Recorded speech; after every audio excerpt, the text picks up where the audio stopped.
Good morning. David, would you like to start us off with a prayer?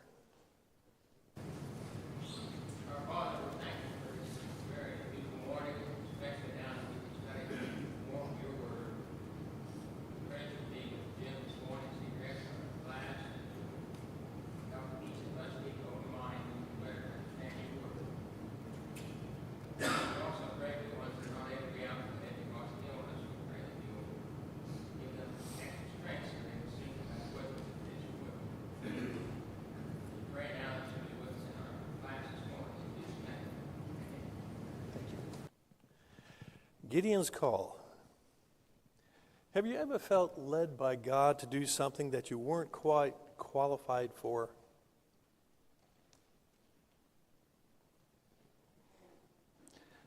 I believe God was calling me into the ministry years ago, and I was up in Syracuse, New York, and he called me to this little Bible college in West Virginia. And for us, that was a real leap of faith. We only married a couple years at that point. And so we left everything behind, and we moved to Williamstown, West Virginia. And I felt like Abraham in Hebrews 11:8. It says, by faith Abraham obeyed when he was called to go out to a place that he was to receive as an inheritance. And he went out, not knowing where he was going. Now, when we came down here in that November, the previous November, to look at this Bible college, this guy, Ron Golston, maybe some of you know him, he said, Jim, when are you planning on coming down here? I said, well, probably next September. He says, Jim, you need to come down this February. Do you realize how many people are going to go to hell if you don't come down this February? So Judy and I came down in February, and first thing Ron said to us is, what are you doing here? I thought you were coming down in November. I said, I thought you wanted me to come down in February. So anyhow, he found a place for us to live on Scammell Street, and the rest is history. Gideon's an interesting guy. He started out on a tour boat, and they only went out for a 3-hour tour, and the weather started getting rough. And no, wait a second, wrong guy. Gideon was chosen to deliver the Israelites from their Midianite oppressors. And like Jonah, he was initially hesitant. He had a lot of self-doubt. Moses had a lot of self-doubt too. Gideon voiced his concerns about his leadership abilities. Nevertheless, God was patient with him, and he eventually embraced his calling. God had allowed the Israelites to be oppressed by the Midianites as punishment for disobeying him. The Midianites, they ravished the lands and pillaged the food and livestock. And this oppression was really hard on the Israelites.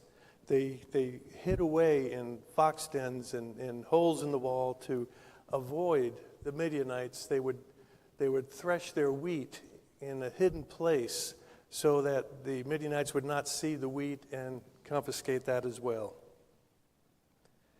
So one day Gideon was threshing his wheat, and an angel came to Gideon and said, the Lord is with you, you mighty man of valor. And I'm sure Gideon said, huh? Me? Little bit of history. You know, starting in Exodus 32 with the golden calf and going through Jeremiah 19 in the Babylonian captivity, God called the Israelites a stiff-necked people. They were like a stubborn mule. They kept going back to sin, and God had to keep disciplining them. It started with Moses. After they came they were in the desert, and Moses would set up a chair and he would judge the Israelites. One day his father-in-law, Jethro, came, not the Clampett guy, would come, and he would watch Moses and what he was doing. And in Exodus 18, starting verse 13, it starts with, "The next day Moses took his seat to serve as judge for the people, and they stood around him from morning till evening. When his father-in-law saw all that Moses was doing for the people, he said, 'What is this you're doing for the people? Why do you alone sit as judge, while all these people are standing around you from morning till evening?' Moses' father-in-law replied, 'What you are doing is not good. What you and these people have come and you will wear yourselves out. The work is too heavy for you. You cannot handle it alone.' So he helped Moses set up a judicial system where you had judge over thousands, hundreds, 50s, and tens. And interestingly enough, our existing judicial system in this country is set up in the same way, where you have the Supreme Court on down. So Moses did this for a while, and then he died. Joshua took over. Joshua did a good job too, and in Judges 2:8, it says, "And Joshua the son of Nun, the servant of the Lord, died at the age of 110. Then just a couple verses later, it says what happened after he died. "And the people of Israel did what is evil in the sight of the Lord and served the Baals. And they abandoned the Lord, the God of their fathers, who had brought them out of the land of Egypt. They went after other gods from among the gods of the people who were around them and bowed down to them, and they provoked the Lord to anger." And thus started the judges' cycles. There were 12 judges, from Othniel to Samson, and also we include Eli and Samuel in that list. Little trivia. When I talk about the judges, were these judges over the northern kingdom of Israel or the southern kingdom of Judah?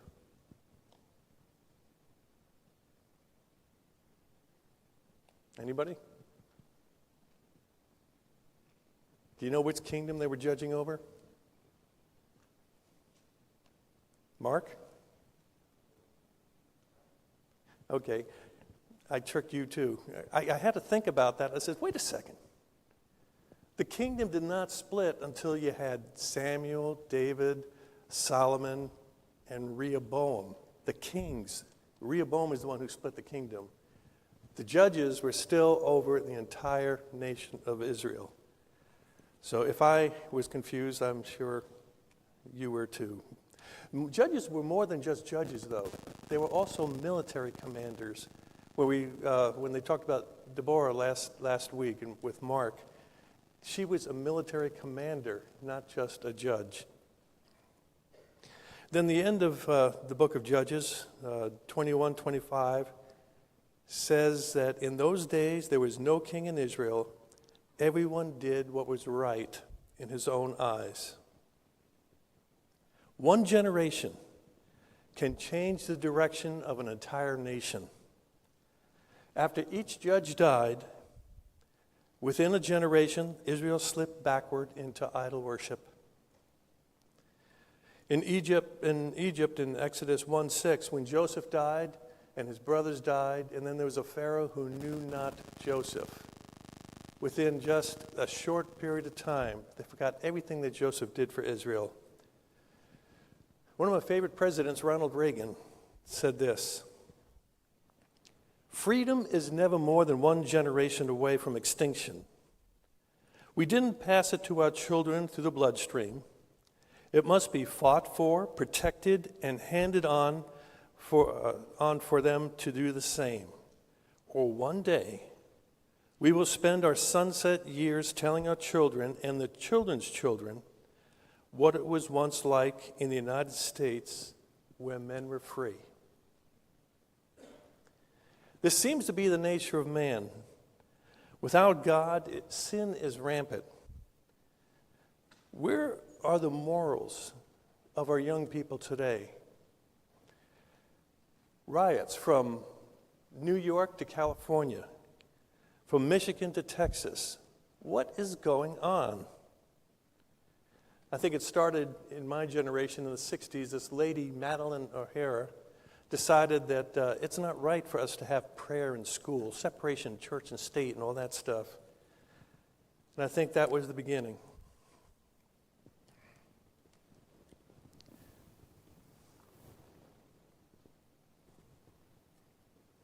Everyone is trying to do what's right in their own eyes, forgetting the eyes of the Lord.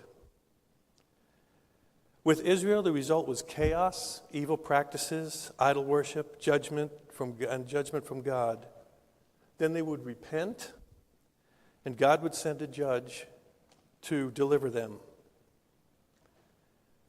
And once everything was copacetic and they had their freedom back, and then the present judge died, they would repeat the same sin over and over again, back to Baal.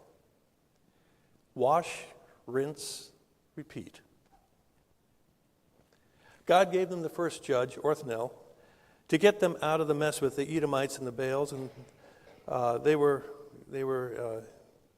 struggling with oppression for about 8 years, and then God sent Othniel. With him, peace lasted for about 40 years. Othniel died, and back into Baal worship. So another 18 years of oppression as punishment. I like Laurel and Hardy when they would say, well, Stanley, here's another fine mess you've gotten me into. The next judge was Ehud, and he rescued them from the Moabites, and they had 80 years of peace. Ehud died, back into Baal worship. Mike did a great job with that lesson. So another 20 years of oppression and punishment. Then came Shamgar and Deborah with Mark teaching that lesson. 40 years of peace. Deborah died, back into Baal worship. So another 7 years of oppression and punishment. And then that brings us to today. God called Gideon to rescue the Israelites from the Midianites. Let me give you a little background about Gideon, and this will make a little more sense. First of all, Baal. What was the attraction that Baal held for the Israelites over God? First, Baal worship is breaking the first commandment of God, Exodus 23, thou shalt have no other gods before me. I am amazed on how the Israelites could turn to Baal after everything God had done for them up to this point. 10 plagues to get them out of Egypt. The parting of the Red Sea.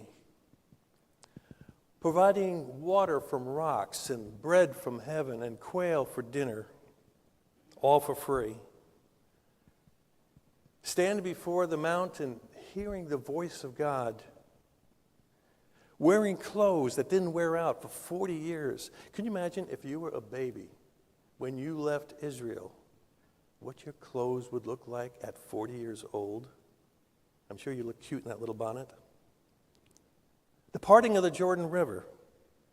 The walls of Jericho, without touching them, fell down by the hand of God. Miracle after miracle. And yet, they turned their back on God. You know, I'm just as amazed with Christians today who, after tasting the goodness of God, have fallen away and turned their back on the bride of Christ. Hebrews 6:6 says they are crucifying once again the Son of God to their own harm and holding him up in contempt. Back to Baal worship. Some of you may know who Ray Vanderland is. He does these tours of Israel, and he actually takes you on the tour, and you walk in the steps that Jesus walked, or whoever he's talking about. And he has a theory. Now, this is not in the Bible, but he has a theory on how the Israelites left God. They were walking along in Canaan one day, and they heard this noise coming from over on the mountain. So they creep up the hill and they look over to see what's going on, and there's a worship service going on there for Baal. And there was dancing and singing and orgies and all kinds of things that they go, boy, our church doesn't have all that stuff. This looks like a lot more fun than our church. Curiosity is the downfall of many Christians. I wonder what it would be like to take that first cigarette, to try that first marijuana, to take that first drink, and before you know it, you're hooked. Remember Elisha and the Baal worshipers when the contest between him and God, and they were calling down fire from Baal, and nothing happened. Baal worship cost a lot of Israelites their souls. And by the way, I think that's one of the reasons why I appreciate worshiping here at 6 in Washington so much. We follow the worship example that we see in the Bible with the focus on God and not on our own entertainment. Other churches have what they call contemporary services. Modern music, singing, some dancing, and things that attract the base nature of man. Hey, this looks like more fun than our church. My brother-in-law was an atheist. And I was visiting my sister out in California, and she went to this church where Rick Warren preached. And for that Sunday, we went with them. And by the way, Rick had a great sermon, but what led up to that was all the singing and dancing. And I looked over at my atheistic brother-in-law, and he was there just dancing and having a great time. Nothing spiritual coming to him. Does your worship service bring you closer to God or closer to human desires? Are you entertained? Is it fun? Or are you actually worshiping God? So where did the Midianites come from? They were a tool used by God, just like He used the Edomites, Moabites, Canaanites, Amorites, Philistines, Babylonians, and finally the Romans in 70 AD to discipline Israel. The origin, Midian was a son of Abraham from his second wife, Keturah. This is after Sarah died. Midian's descendants became known as the Midianites and were recorded in the first 7 books of the Bible. Do you remember Exodus 37:25, where Joseph's brothers stuck him in that well, and then this Midianite caravan came by, and these traders, and they sold them to the Midianites. And as you recall, when Moses fled Egypt after killing that Egyptian soldier, where did he go? The land of Midian. And Moses married Zipporah, the daughter of Jethro, a Midianite priest. Now on to Judges chapter 6. Verse 1. God used the Midianites to punish Israel because of their Baal worship. The people of Israel did what was evil in the sight of the Lord, and the Lord gave them into the hand of Midian for 7 years. And the hand of Midian overpowered Israel, and because of Midian, the people of Israel made for themselves the dens that were in the mountains and the caves and the strongholds. For whenever the Israelites planted crops, the Midianites and the Amalekites and the people of the east would come up against them. They would encamp against them and devour the produce of the land as far as Gaza, and leave no substance in Israel, and no sheep or ox for their donkeys. For they would come up with their livestock and their tents.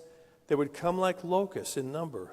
Both they and their camels could not be counted, so that they laid waste the land as they came in. And Israel was brought very low because of Midian, and the people of Israel cried out to the Lord for help. There's a lot of lessons we can learn from Gideon. You know, one of my favorite verses is Philippians 4:13. I can do all things through Christ who strengtheneth me. Ephesians 4:12 says the ultimate goal is the education and build up of the body of Christ for us.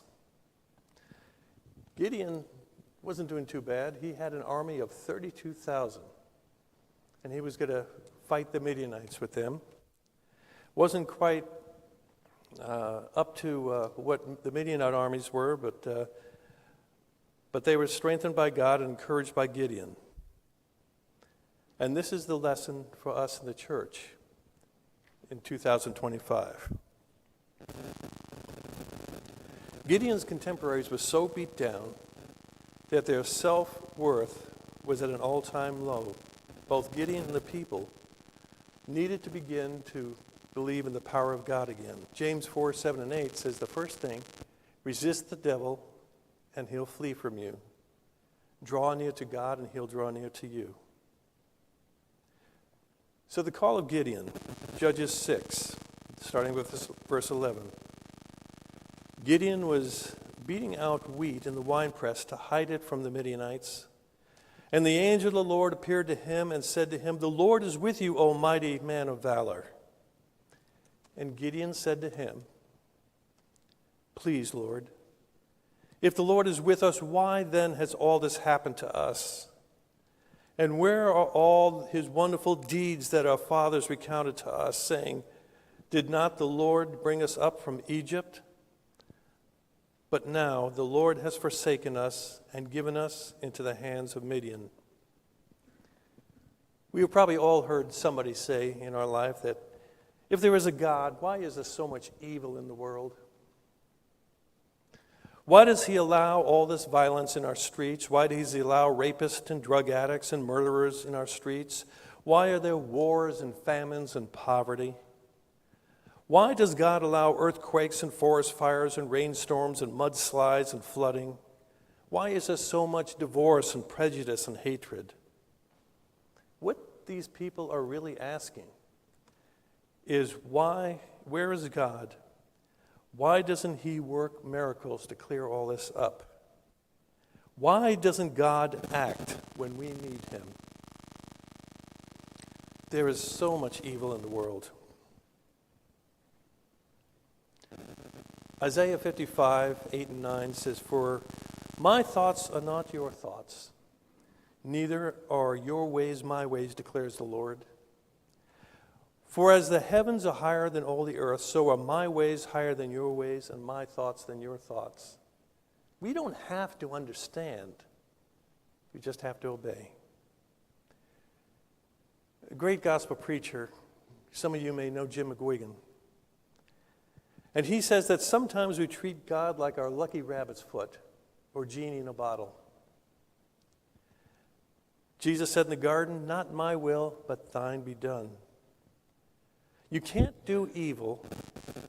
You can't sin as a nation and then wonder, why doesn't God do something about all this evil? When God calls you to do something, he equips you to do the task. When he asked Moses to build the tabernacle, he equipped and enabled metal workers and seamstresses and carpenters and artisans. When he called the Israelite army to fight, he enabled them to conquer the enemies against all odds. Remember, they were just slaves just a few months ago.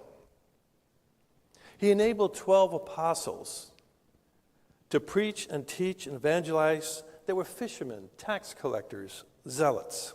So the first task is to clean the sin out of your own house if you want to be used by God. He has to use a clean vessel. Going back to Judges, verse 25, that night the Lord said to him, "Take your father's bull and the second bull, 7 years old, and pull down the altars of Baal that your father has, and cut down the Asherah that is beside it. And build an altar to the Lord your God on top of the stronghold here, with stones laid in due order. Then take the second bull and offer it as a burnt offering with the wood of the Asherah that you shall cut down." Gideon's daddy was a Baal worshiper.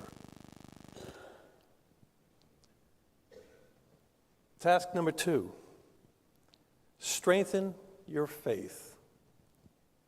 Normally, God would not tolerate somebody questioning him. Remember what happened to Zechariah in Luke 1:11? An angel of the Lord appeared to him and told him that his prayers had been answered, and he would have a son, and he would name the son John.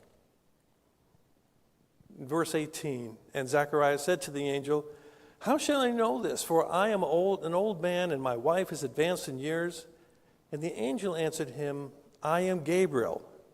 I stand in the presence of God, and I was sent to speak to you and bring you this good news. And behold, you will be silent and unable to speak until the day that these things come to pass, because you did not believe my words, and which will be fulfilled in their time."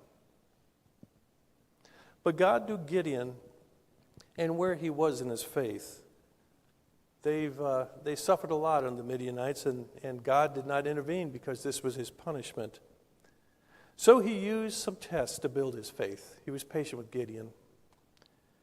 Then Gideon said to God, verse 36, "If you will save Israel by my hand, as you have said, behold, I am laying a fleece of wool on the threshing floor. If there is dew on the fleece alone, and it is dry on the ground, then I shall know that you will save Israel by my hand, as you have said." And it was so.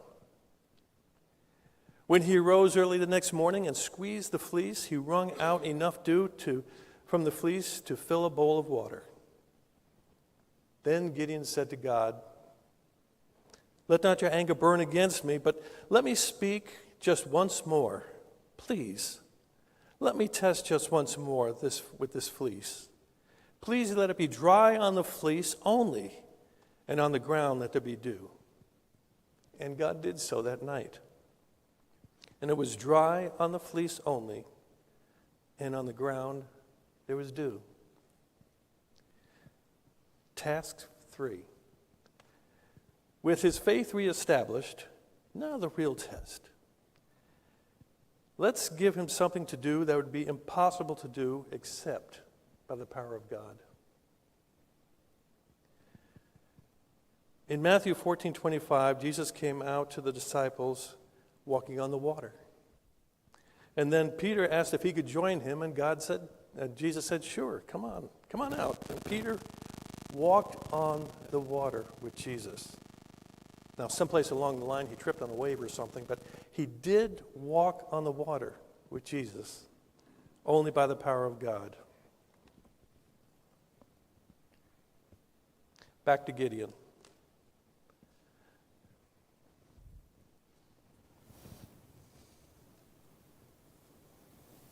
Make sure I didn't miss something here.